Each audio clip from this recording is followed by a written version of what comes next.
Hello dear student, welcome to you Nai Shuruaat channel.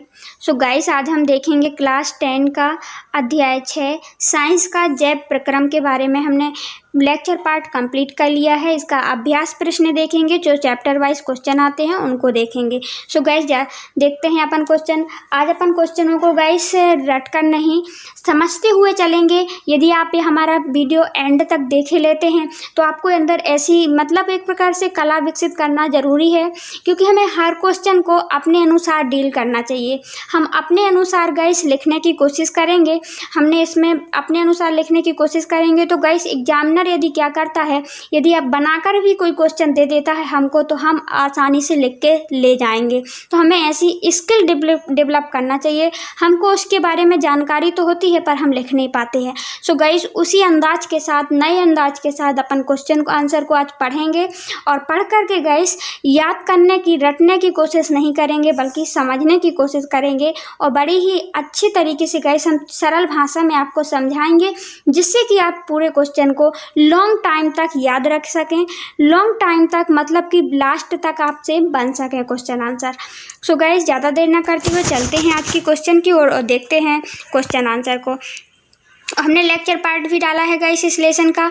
यदि जिसने भी वो लेक्चर पार्ट नहीं देखा है तो एक बार देख लेना, आपको बहुत हेल्प मिलेगी। और हमने वो पूरे लेसन का निष्कर्ष डाला है, हैंड नोट्स तैयार किए हैं। सो गाइस, चलते हैं आज के क्वेश्चन की ओर, देखते हैं। प्रश्न फर्स्ट क्या है? मनुष्य में वृक्क एक तंत्र का भाग है, यह संबंधित है। ये वृक्क गाइस, वृक्क के बारे में पूछा गया है।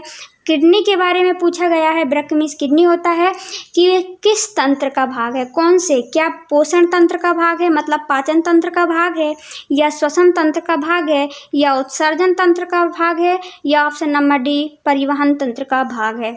सो गाइस, आपने लेक्चर पार्ट में हमने बहुत अच्छे से क्लियर किया था कि वृक्क क्या करता है गाइस, खराब ब्लड से जो खराब पदार्थ होते हैं गाइस, नाइट्रोजन युक्त पदार्थ होते हैं, उनको निकालने का काम करता है, उत्सर्जन का काम करता है। तो गाइस किसका पार्ट हुआ? ब्लड।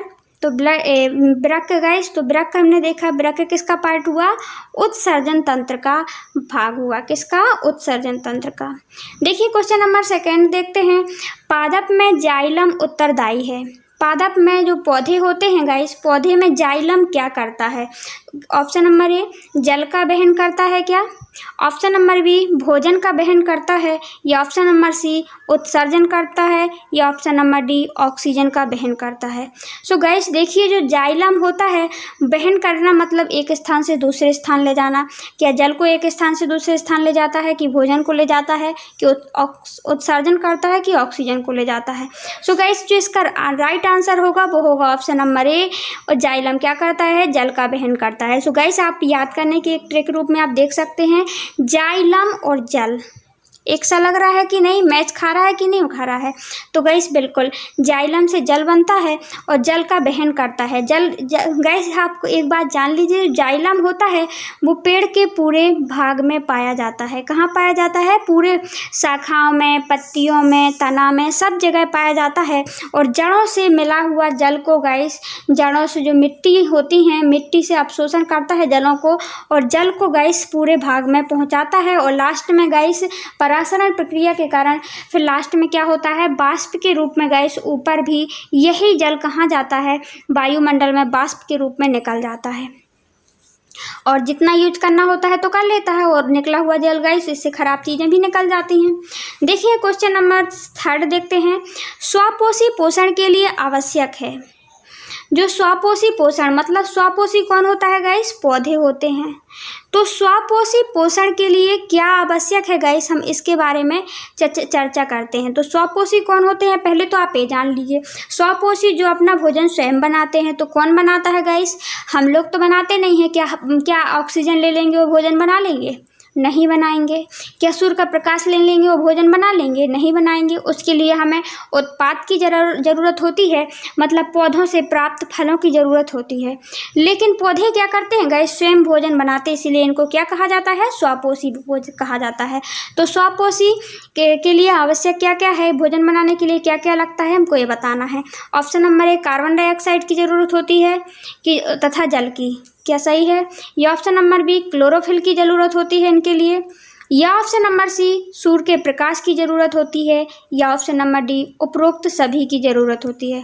सो गाइस जो इसका राइट आंसर है वो है ऑप्शन नंबर डी, मतलब कार्बन डाइऑक्साइड तथा जल की आवश्यकता भी होती है, क्लोरोफिल की भी होती है, सूर्य के प्रकाश की भी होती है, और सब मतलब कि 4 चीज़ों की ज़रूरत होती है गाइस, हमने पहले बताया था। जैसे अपन बोलते हैं कार्बन डाइऑक्साइड को लेते हैं पौधे वातावरण से, जल को कहाँ से ले लेते हैं, जाइलम के द्वारा मिट्टी से, क्लोरोफिल गाइस जो हरा हरा होता है वो क्लोरोफिल होता है पत्तियों में, और क्लोरोफिल के द्वारा ही गाइस क्या करते हैं, वो सूर्य के प्रकाश को अपनी ओर अवशोषण करते हैं। क्या करते हैं गाइस, अवशोषण करते हैं सूर्य के प्रकाश को, किसके द्वारा गाइस, क्लोरोफिल के द्वारा।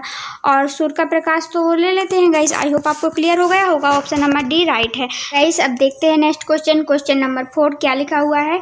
पाइरूवेट के विखंडन से कार्बन डाइऑक्साइड तथा जल तथा ऊर्जा देता है। कौन कौन गाइस कार्बन डाइऑक्साइड, जल और ऊर्जा देता है? क्या पाइरूवेट एक ग्लूकोज के रूप में गाइस जब हम खाना खाते हैं तो जो भोजन होता है, जो बसा होता है, प्रोटीन होता है, सब कुछ का क्या बन जाता है गाइस, ग्लूकोज बन जाता है।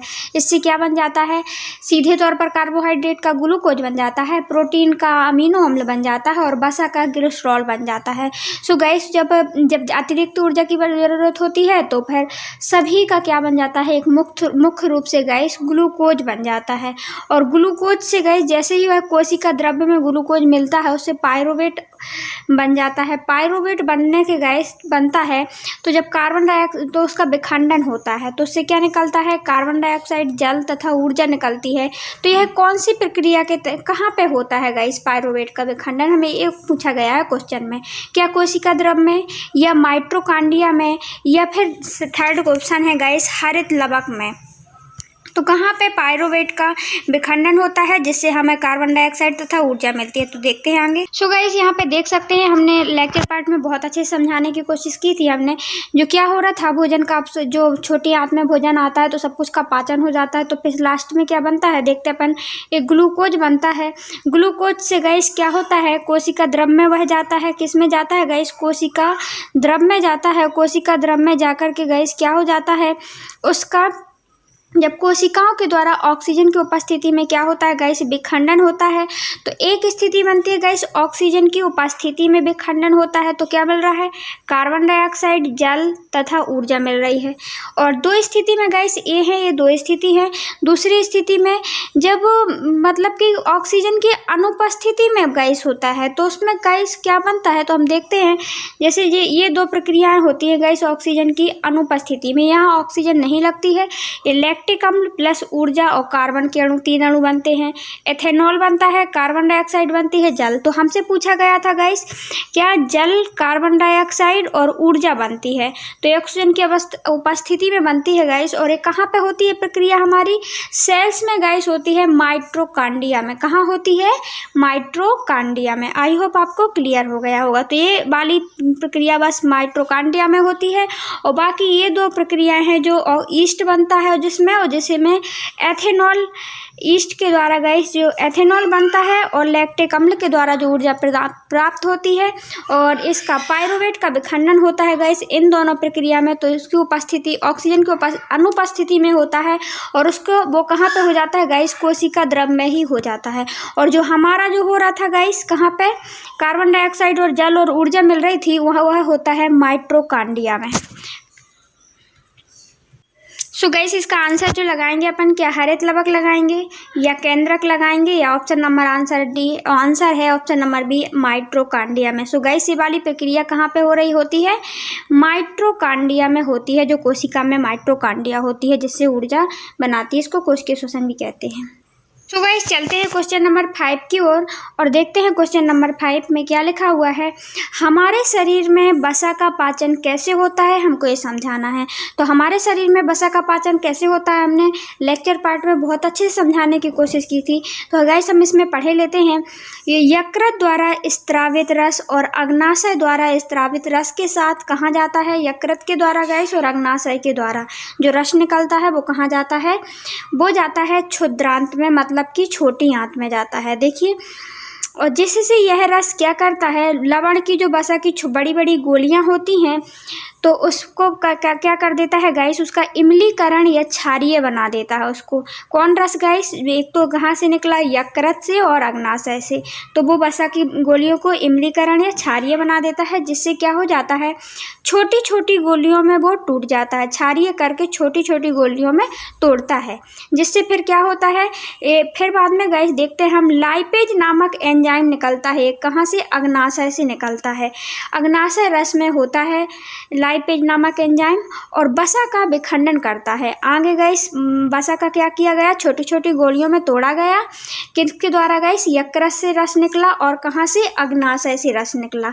और इस कहाँ पे गया गाइस, इस छोटी आंत में गया। और छोटी आंत में क्या हुआ, जो लाइपेज नामक एंजाइम, एक एंजाइम और निकलता है, वो कहाँ से, लाइपेज नामक एंजाइम कहाँ से निकलता है, अग्नाशय से निकलता है और वो वसा का विखंडन कर देता है छोटी आंत में।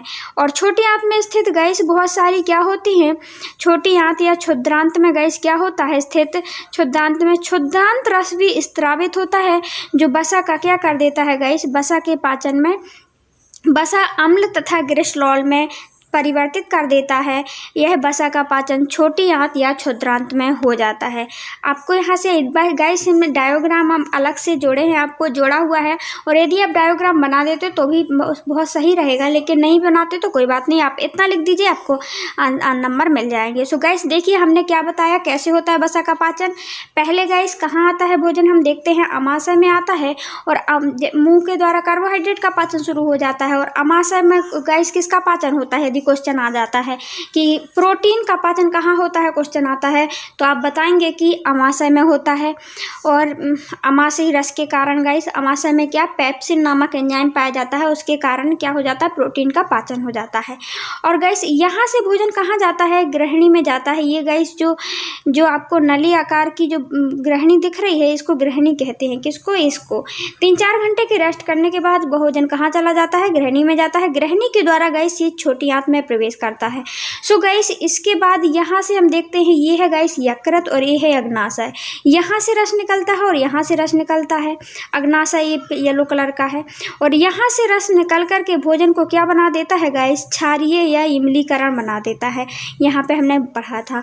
और जैसे ही इमलीकरण बना देता है तो जो वसा की गोलियाँ होती हैं, जो अपन ने तेल के रूप में भोजन लिया है, तो उसको छोटी छोटी गोलियों में विखंडित कर देता है। अभी तो गाइस वसा का पूर्ण पाचन नहीं हुआ है, अभी छोटी छोटी गोलियों में वसा का विखंडन हुआ है।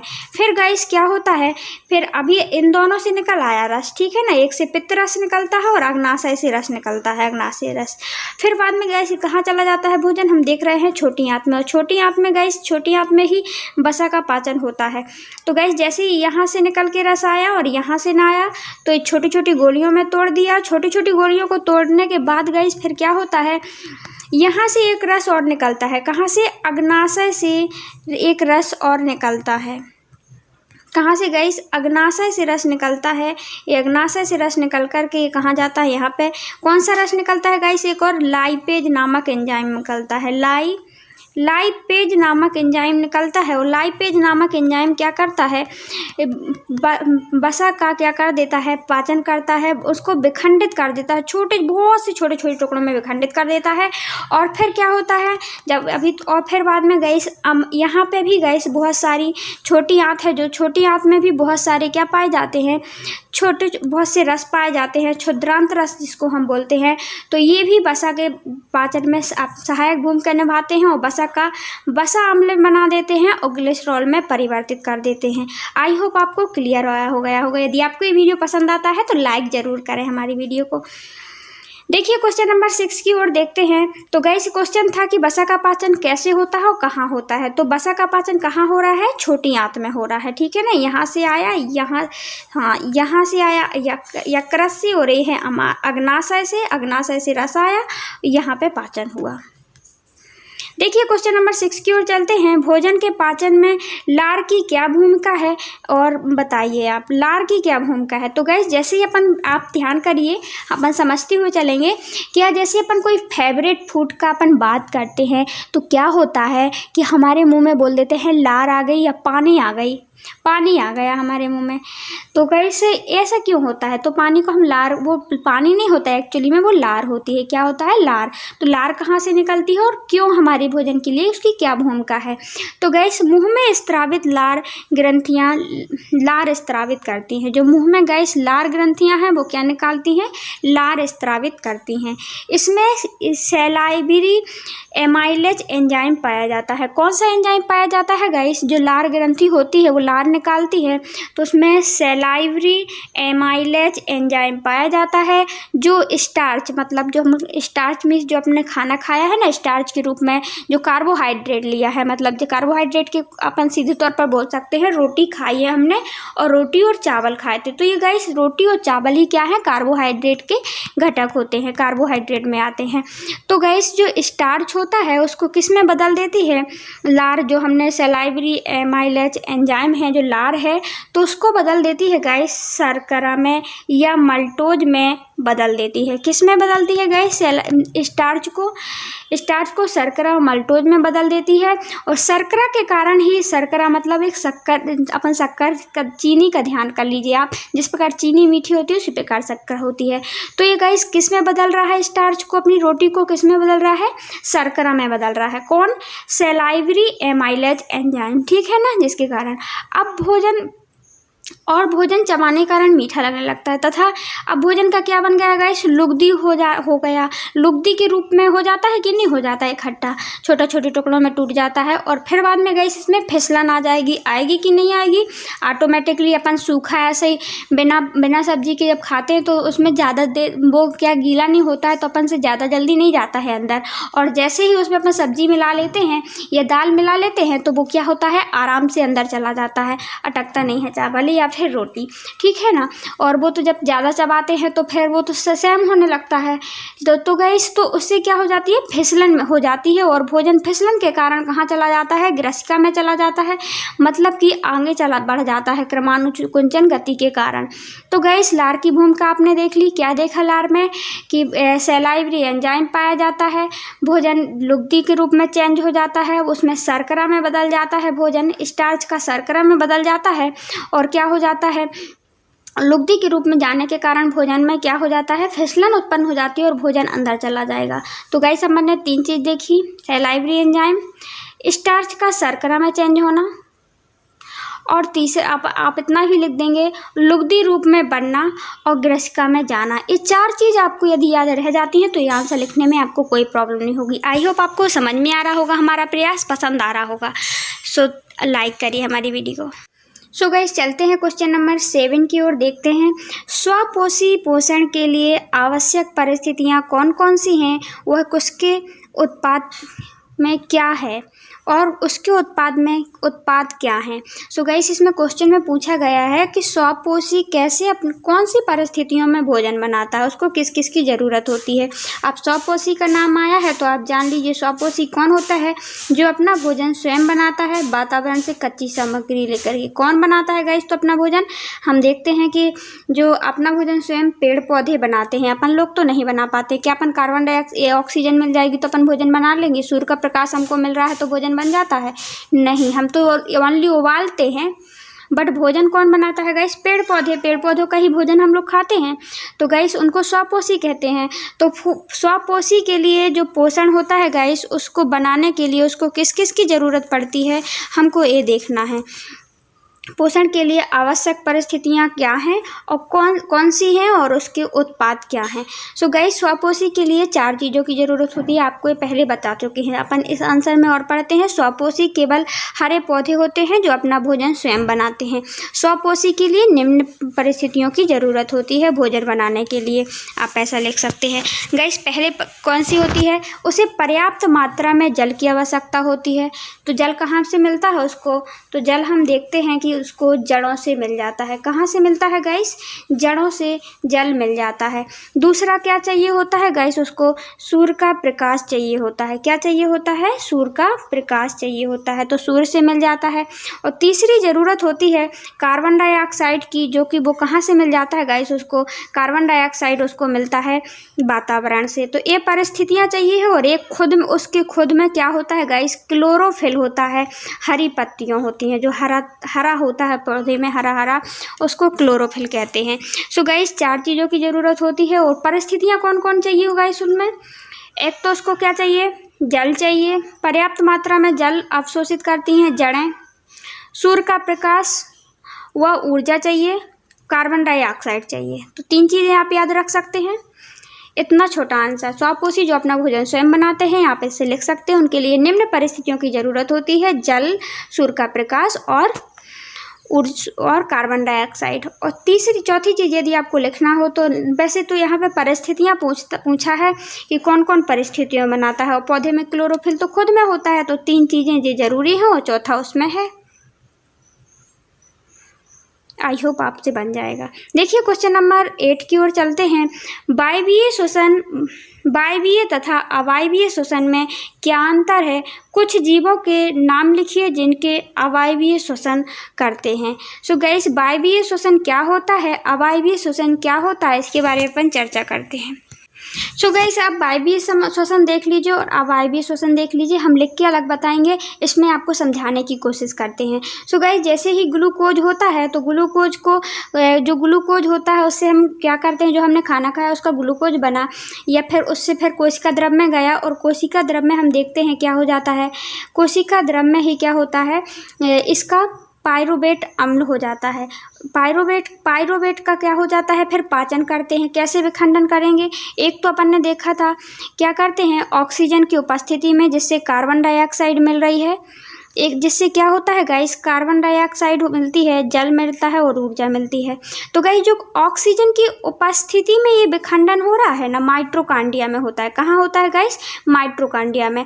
तो ऑक्सीजन की उपस्थिति में हो रहा है, तो ये कौन सा श्वसन हो जाएगा? वायवीय। अब इससे ऊर्जा निकल रही है, जल निकल रहा है, कार्बन डाइऑक्साइड निकल रही है, तो कार्बन डाइऑक्साइड को अपन बाहर छोड़ते हैं कि नहीं छोड़ते हैं, और ऑक्सीजन को अंदर ले जाते हैं, तो ऑक्सीजन की उपस्थिति में हो रही है, तो एक प्रकार का श्वसन है कि नहीं है? तो वायवीय श्वसन किसे कहते हैं? मतलब जैसे ही जो पायरुवेट होता है माइटोकॉन्ड्रिया में क्या करती है, सभी सेल्स के लिए ऑक्सीजन की ज़रूरत होती है। सेल्स मतलब कोशिकाओं के लिए।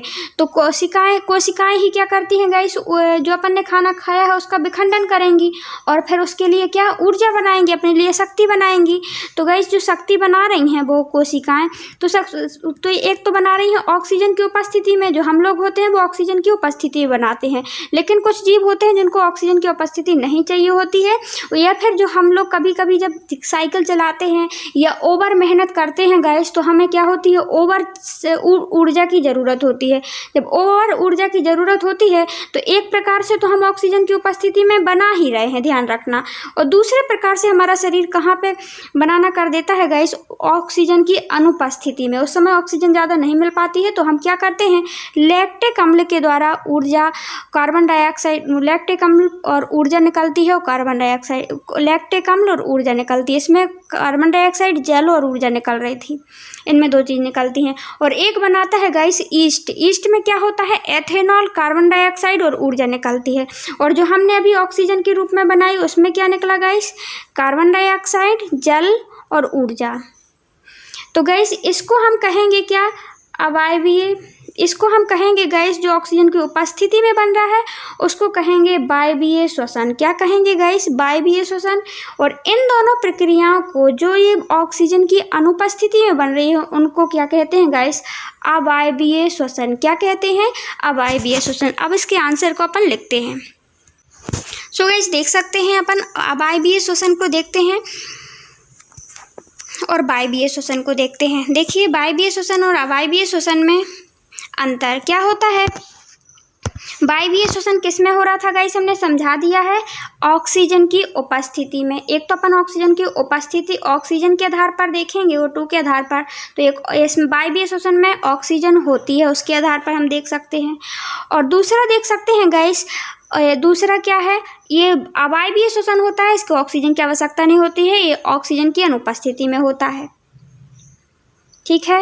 और दूसरा देखते हैं, जो वायवीय श्वसन है उससे अंतिम उत्पाद क्या निकल के आ रहा था, CO2, जल और ऊर्जा, यही निकल के आता है जब अपन अपने अंदर भी क्या होता है, वायवीय श्वसन होता है, या फिर जो कोशिकाएं क्या करती हैं, भोजन का विखंडन करती हैं, तो CO2 निकलती है, जल निकलता है और ऊर्जा निकलती है। ठीक है ना। तो ऊर्जा हम उपयोग कर लेते हैं, CO2 को बाहर कर देते हैं, और जल का भी, जल से क्या हो जाता है, हमारा उत्सर्जन तंत्र चलने लगता है। और हम देख रहे थे जो बिना मतलब कि एथेनॉल मतलब कि जो लैक्टिक अम्ल होता है, एथेनॉल, इसके अंतिम उत्पाद क्या है गाइस, लास्ट में क्या बनता है, इसमें लास्ट में तो बन रहा था CO2, जल और ऊर्जा, जो वायवीय श्वसन है। अवायवीय में एल्कोहल बनता है और CO2 बनता है, एथाइल एल्कोहल CO2 इसमें। और इसका गाइस देखते हैं, उदाहरण के लिए यह सभी जीवधारियों में होता है।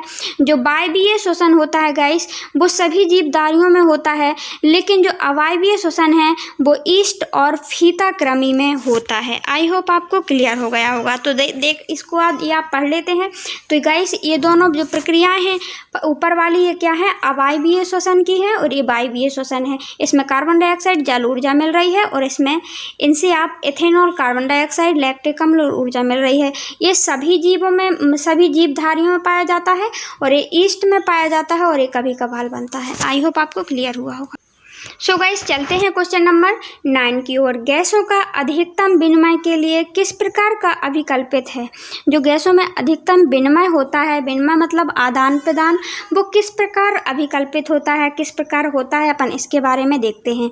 तो गाइस देखते हैं, हमारे अंदर जो फेफड़ों में हम देखते हैं गैसों का विनिमय कहाँ होता है, फेफड़ों में। मतलब कि हम ऑक्सीजन अंदर ले जाते हैं, आगे नासा मार्ग से जाती है ऑक्सीजन, और वो फेफड़ों में जाती है कोशिकाओं में। ठीक है ना गाइस। आप आगे अपन यहाँ समझ लेते हैं क्या होता है, गैसों का विनिमय कैसे होता है। देखिए ये है नासा मार्ग। नासा मार्ग के तहत क्या जाती है, O2 अंदर की ओर जाती है।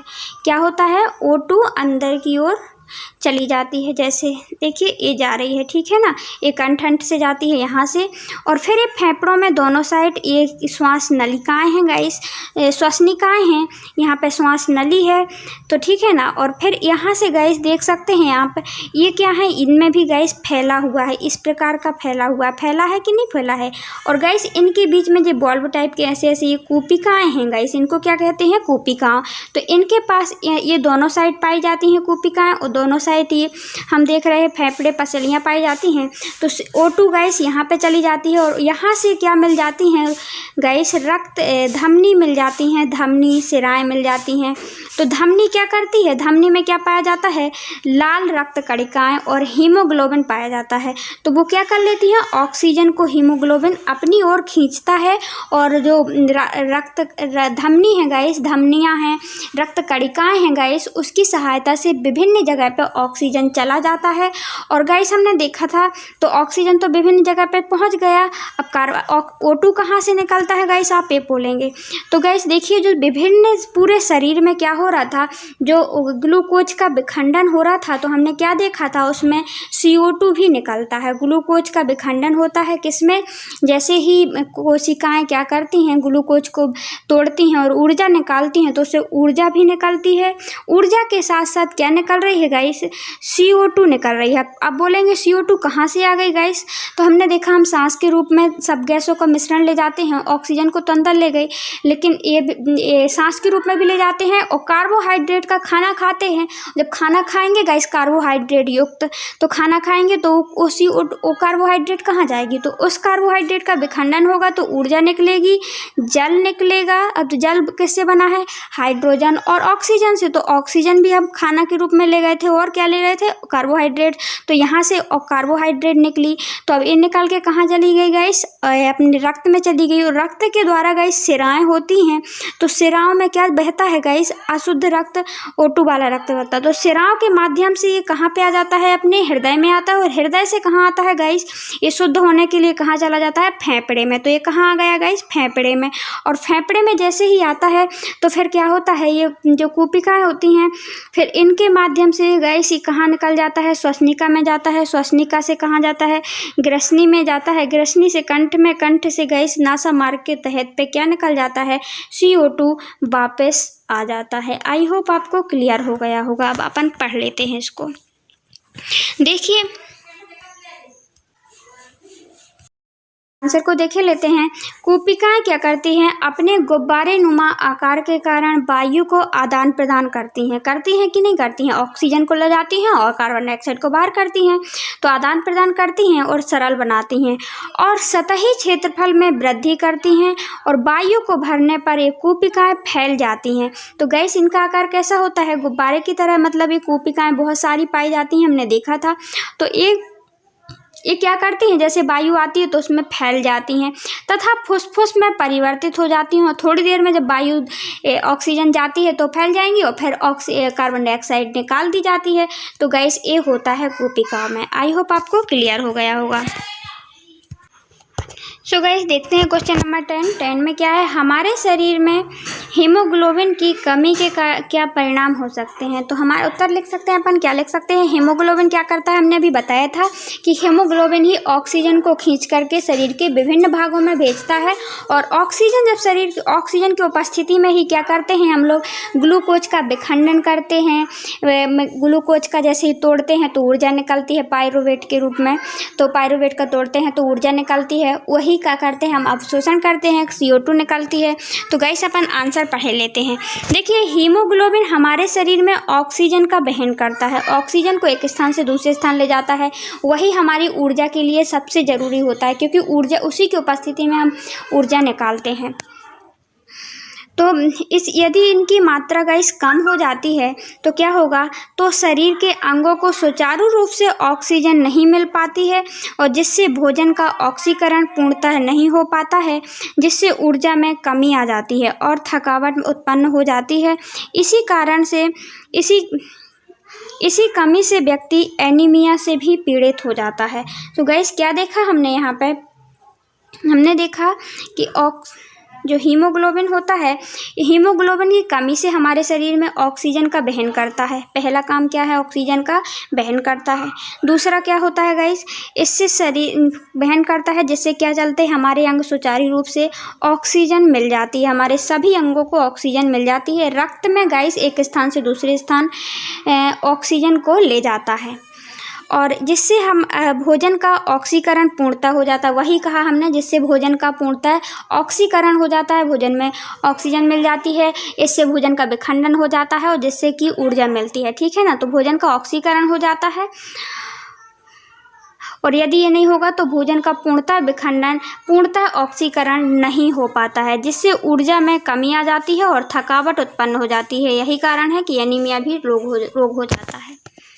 सो गाइस देखिए क्वेश्चन नंबर 11 देखते हैं अपन, मनुष्य में दोहरा परिसंचरण तंत्र की व्याख्या कीजिए, यह क्यों आवश्यक है। दोहरा परिसंचरण तंत्र क्यों होता है, इसके बारे में देखते हैं। सो गाइस हमें देखना था कि दोहरा संचरण तंत्र किसे कहते हैं, इसकी व्याख्या करना था और दोहरा संचरण तंत्र के बारे में बताना था कि मनुष्य में दोहरा संचरण तंत्र क्यों आवश्यक है। सो गाइस अपन देखते हैं दोहरा संचरण तंत्र किसे कहते हैं। दोहरा संचरण तंत्र गाइस तो हम देखते हैं हमारे शरीर से विभिन्न भागों से रक्त, जो बिना ऑक्सीजन वाला रक्त है गाइस, वो कहाँ आता है, हृदय में आता है। कहाँ पे आता है गाइस, वो आता है हृदय में।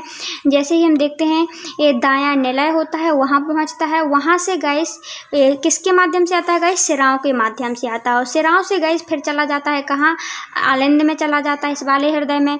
यहाँ के कोष्ठ बने होते हैं गाइस, हृदय में 4 कोष्ठ होते हैं दायां। तो गाइस यहाँ से कहाँ चला गया, निलय में, आलंद में चला गया। आलंद से गाइस ये जाता है, एक होती है क्या, फुसफुस धमनी होती है। फुसफुस धमनी के द्वारा गाइस कहाँ चला जाता है, ये फेफड़ों में चला जाता है। अपना रक्त कहाँ चला जाता है, फेफड़ों में, कूपिकाओं में चला जाता है। तो वहाँ से गाइस जो कार्बन डाइऑक्साइड बाहर चली जाती है और जो शुद्ध रक्त, ऑक्सीजन वाला रक्त जो हीमोग्लोबिन अपनी ओर खींचता है, तो उसके गाइस कहाँ आ जाता है, ये फिर से गाइस जब यहाँ पे रक्त शुद्ध हो जाता है, ऑक्सीजन वाला हो जाता है, तो गाइस फुसफुस धमनी के द्वारा, देखिए अब फुसफुस धमनी के द्वारा ये फेफड़ों के से कहाँ आ जाता है, फेफड़ों से पुनः कहाँ आ जाता है गाइस, ये फेफड़ों से पुनः आ जाता है कहाँ पे, फेफड़ों से पुनः आ जाता है ये हृदय में। कौन साइड आता है? बायां आलिंद में, बाएं साइड गाइस, बायां आलिंद में आता है। बायां आलिंद से कहाँ चला जाता है? ये बायां निलय में चला जाता है। और बायां निलय से गाइस फिर से ये कहाँ जाता है? धमनी के माध्यम से ये पूरे शरीर में चला जाता है। तो दोहरा परिसंचरण तंत्र क्यों कहते हैं, आगे आप ये समझ लीजिए। तो दोहरा संचरण इसलिए कहा गाइस हमने इसको, क्योंकि हमने देखा कि एक बार ये आया रक्त कहाँ से? यहाँ आया, फिर यहाँ आया, अब जैसे ही हृदय में आ गया तो फिर फेफड़ों में गया, और फेफड़ों से गाइस सीधे ये शरीर में क्यों नहीं जाता है? ये फिर से कहाँ चला जाता है गाइस? हम देखते हैं, ये फिर से हृदय में जाता है। एक बार तो खराब रक्त आया ही है यहाँ पे, और खराब रक्त फेफड़ों में चला गया शुद्ध होने के लिए, शुद्ध होके फिर से गाइस कहाँ जाता है? हृदय में आ जाता है। ऐसा क्यों आता है गाइस? तो इसके कारण आता है क्योंकि ये खराब रक्त और अच्छा रक्त एक दूसरे में मिल ना जाए, और हमको ऑक्सीजन युक्त रक्त ज़्यादा ज़रूरत होती है मनुष्य को, इसीलिए ये मिले ना, इसीलिए गाइस पुनः हृदय में आता है। ये दोबारा हृदय में आता है, दोबारा हृदय में आने के कारण इसको दोहरा परिसंचरण तंत्र कहते हैं। तो गाइस देखते हैं इसका आंसर, एक बार पढ़ लेते हैं, क्लियर हो जाएगा। बी ऑक्सीजनित रक्त, मतलब जो खराब रक्त है जिसमें ऑक्सीजन नहीं है, जिसमें कार्बन डाइऑक्साइड है। बी ऑक्सीजनित रक्त शरीर के विभिन्न भागों में महाशिराओं से हृदय के दायां आलिंद में आता है, और फिर दायां आलिंद से फुसफुस धमनी के द्वारा गाइस फेफड़ों में चला जाता है। कहाँ चला जाता है? फेफड़ों में। एक बार देखिए हृदय में आया पूरे शरीर से, फिर कहाँ चला गया? फेफड़ों में, जहाँ पर गैसों का विनिमय होता है, जहाँ पे CO2 खराब रक्त की जो CO2 थी गाइस, जो ऑक्सीजन युक्त कार्बन डाइऑक्साइड, उसकी कहाँ चली जाती है? बाहर चली जाती है, और ऑक्सीजन इसमें मिल जाती है। ऑक्सीजन, यह रक्त ऑक्सीजन युक्त हो जाता है, और ऑक्सीजन रक्त युक्त होने के कारण फिर कहाँ जाता है? सिराओं के माध्यम से, फुसफुस सिरा के माध्यम से ये कहाँ जाता है? दोबारा गाइस कहाँ आता है? हृदय में आता है। हृदय में आता है, और हृदय के बायां आलिंद में आता है। बायां आलिंद से कहाँ चला जाता है? बायां निलय में चला जाता है। यह रक्त महाधमनी द्वारा पूरे शरीर में विभिन्न भागों में फिर वितरित होता है। तो गाइस ये हमने देखा है 2 बार आ रहा है, तो 2 बार आने के कारण ही इसको दोहरा परिसंचरण तंत्र कहते हैं। अतः वही रक्त हृदय के चक्र में, हृदय में से 2 बार गुजरता है। यही कारण ऑक्सीजन युक्त तथा दूसरी बार ऑक्सीजन युक्त रक्त गुजरता है। इस रूप में इसको दोहरा परिसंचरण तंत्र कहते हैं।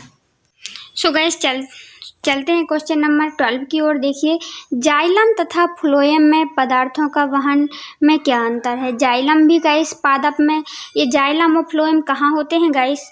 पौधों में परिवहन तंत्र में महत्वपूर्ण भूमिका निभाते हैं। जाइलम जल ले जाता है, फ्लोएम भोजन ले जाता है।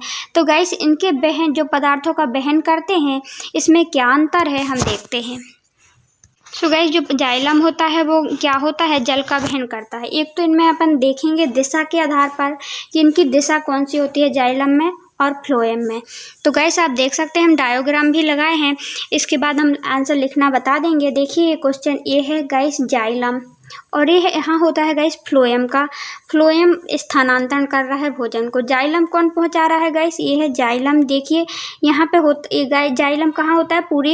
पूरे इनके पौधे में पाया जाता है जाइलम। जाल बिछा होता है जाइलम का, और ये क्या ले जाता है गाइस? जल को ले जाता है। क्या ले जाता है? जा से जाइलम, ध्यान रखना, जा से जाइलम और जा से जल। तो जल ले जाता है कैसे? पूरे शरीर में ले जाता है। तो इनकी दिशा कैसी होती है गाइस? ऊपर मुखी होती है। हम देख रहे हैं सभी क्या जा रहे हैं? ऊपर की ओर जा रहे हैं। किस ओर जा रहे हैं गाइस? सभी ऊपर की ओर स्थानांतरण कर रहे हैं, मूव कर रहे हैं। तो इनकी दिशा क्या है?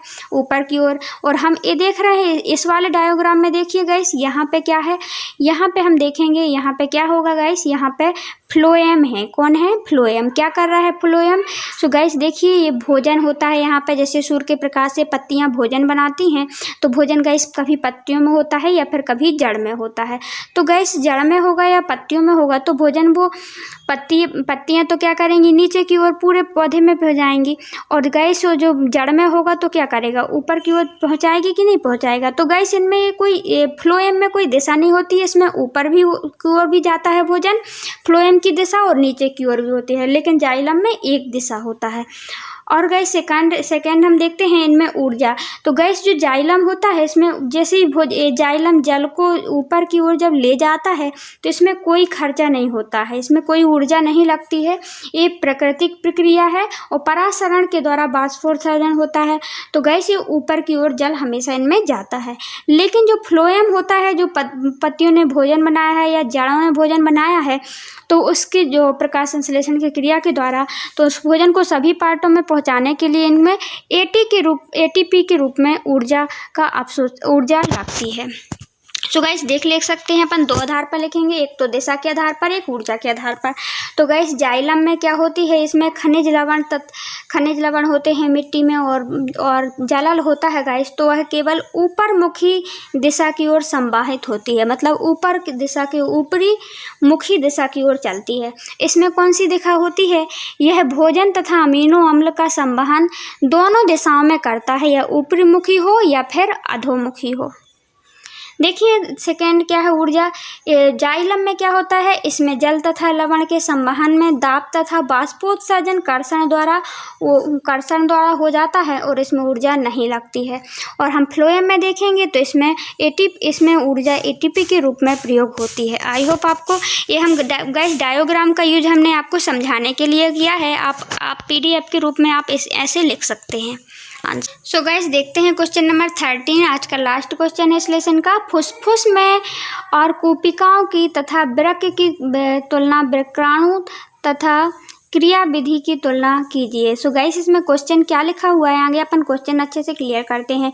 जो फुसफुस होती है गाइस, फेफड़ों में जो कूपिकाएँ होती हैं, फुसफुस में कूपिकाओं की तथा वृक्क में वृक्काणु जो नेफ्रॉन पाए जाते हैं, उनकी रचना और क्रियाविधि की तुलना हमको करना है। फुसफुस क्या करता है, CO2 को वापस करता है, ऑक्सीजन को ले जाता है, तो रक्त से गैसों का आदान प्रदान कर रहा है।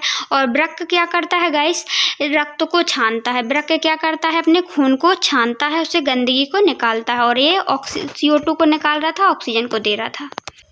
सो गाइस आपने देखा कि कूपिकाएँ किसे कहते हैं, ये हैं जो कि अपने फेफड़ों में पाई जाती हैं, ठीक है ना, ये हैं कूपिकाएँ, और ये है गाइस उत्सर्जन तंत्र। उत्सर्जन तंत्र में हमने देखा वृक्काणु की तुलना करना है, तो वृक्काणु कहाँ पाए जाते हैं, किडनियों में पाए जाते हैं। किडनी में बहुत सारे वृक्काणु पाए जाते हैं, मिलियंस वृक्काणु, मतलब किडनी में नेफ्रॉन होते हैं। सो गाइस अब इसका अपन डिफरेंस करते हैं। ये तो खून का वृक्काणु क्या कर रहे थे गाइस, खून का साफ कर रहे थे, शुद्धिकरण कर रहे थे, और ये लोग क्या कर रहे थे, अपनी रक्त में ऑक्सीजन का मतलब कि गैसों का संवहन कर रहे थे, गैसों को आदान प्रदान कर रहे थे। सो गाइस देखते हैं वहन के आधार पर, किसके आधार पर, यहाँ पे देखिए, यहाँ पे कट गया है, हमने यहाँ वहन लिखा है, वहन मतलब स्थानांतरण, ने, ठीक है। तो कूपिकाएँ शुद्ध और अशुद्ध वायु का वहन करती हैं। क्या करती हैं कूपिकाएँ, शुद्ध वायु और अशुद्ध वायु को एक स्थान से दूसरे स्थान पहुंचाती हैं कि नहीं पहुंचाती हैं, उसी के द्वारा ऑक्सीजन जाती है, उसी के द्वारा क्या CO2 वापस आ जाती है। और वृक्काणु क्या करते हैं, शुद्ध और अशुद्ध रुधिर वायु का वहन करते हैं। शुद्ध और अशुद्ध रक्त में गाइस रुधिर में वायु का वहन करते हैं, वायु को पहुंचाते हैं। अब दोनों का आकार देखते हैं गाइस, आकार के आधार पर देखिए, यहाँ आकार लिखा था।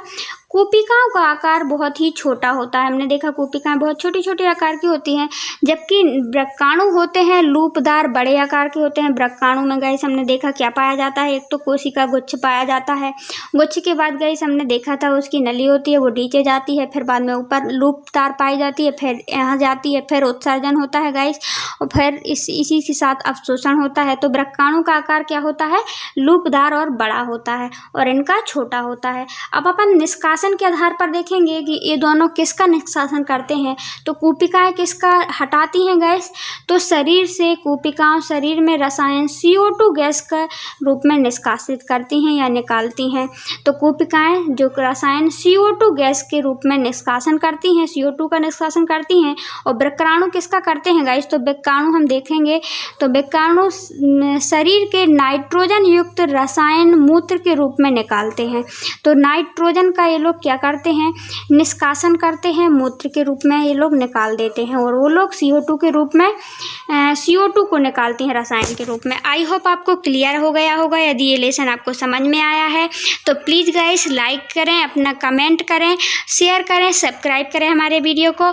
और कहीं भी आपको कहीं भी कोई भी प्रॉब्लम आई हो तो एक बार कमेंट बॉक्स में कमेंट करें, हम नेक्स्ट वीडियो में उसमें सुधार करने की ज़रूर कोशिश करेंगे। So thanks for watching guys. वैसे तो हमने फुल कोशिश की है कि आपको कोई भी प्रॉब्लम ना हो, आप समझ कर ही सारे आंसरों को कर सकें। सो थैंक यू गाइस, मिलते हैं नेक्स्ट